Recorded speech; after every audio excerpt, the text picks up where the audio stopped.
y'all, Courtney here. So today I'm going to be doing something a little bit different and new for myself. I'm going to be doing a European skull mount of my Texas buck that I've got right here.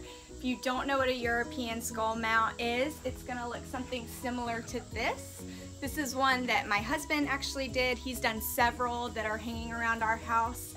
He does taxidermy on the side. He has a lot of hobbies and sometimes it's hard to pay attention to all of them. This was one that I had unfortunately neglected and didn't pay attention to when he did all of those, but he's given me great directions and instruction, so I'm just gonna do it and tackle it on my own today, and whether I screw up or get it right, hopefully this information is going to be helpful to you if you ever decide that you want to make your own European skull mount one day. Let's get started.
Now that I have the skull and bottom jawbone free from everything else, free from the skull, I'm going to continue to keep picking at it and just try to get it as clean as possible. But while I'm continuing to do this, I am going to boil water. Once this is pretty clean, I'm going to actually put this in the boiling water and alternate between boiling, picking, boiling, picking, boiling, picking, to get it completely as clean as possible.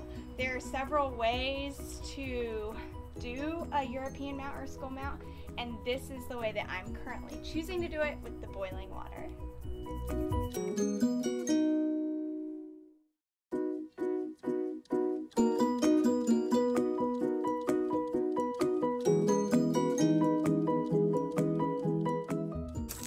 Okay, while I'm still waiting on the water to boil, I'm now going to use a pressure washer to lightly clean off the remainder of the stuff on the deer skull. But I'm going to do this very carefully as to not try to break off the nose bones or anything. So we'll see.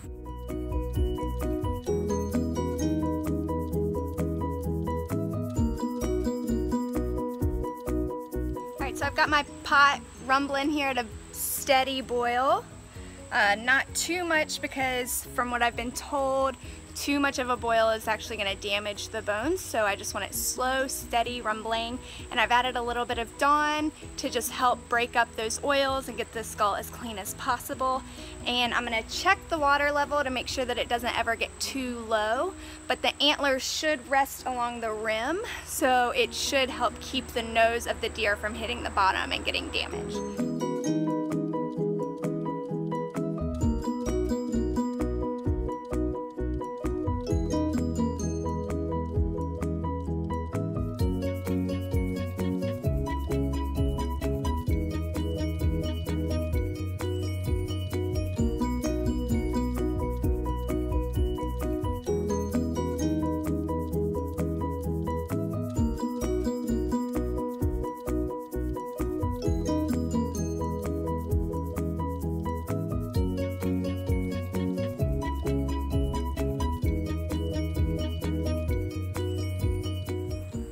Alright, day 2 of working on my deer skull.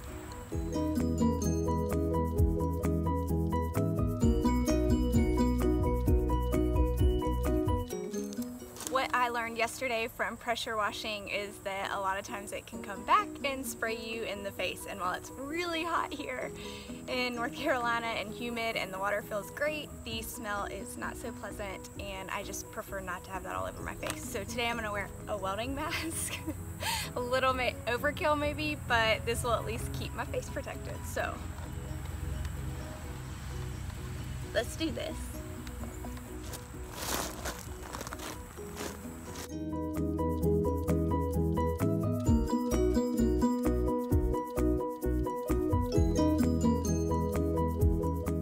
One of the obstacles I've come across is having a hard time getting all of the brain out. It's just very time consuming.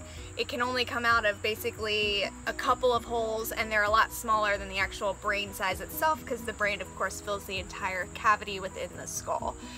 So my solution to that is I've actually taken a wire here and put it on a drill, and I'm going to use this similar to a mixer and stick it in the back of the skull and mix it all up so that hopefully it can exit easier.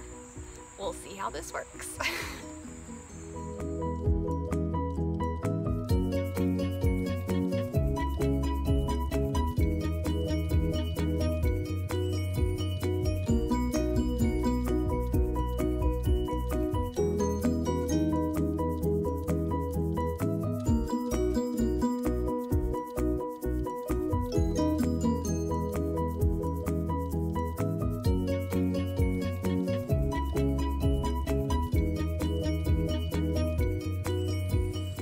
Day 3 of working on my skull, checking it out this morning. Last night when I got done pressure washing it for the last time and it was basically completely done, there was a little bit of something up still in the nasal cavity that I wanted to make sure got completely out, so I tried something a little bit different. Alright, so here is the something different. We have an anthill in our front yard, and I placed the skull on the anthill. Of course, right as I put it on, they all swarmed all over the skull, but they've clearly done their job overnight, and it looks relatively clean. My next step is gonna be to actually bleach it.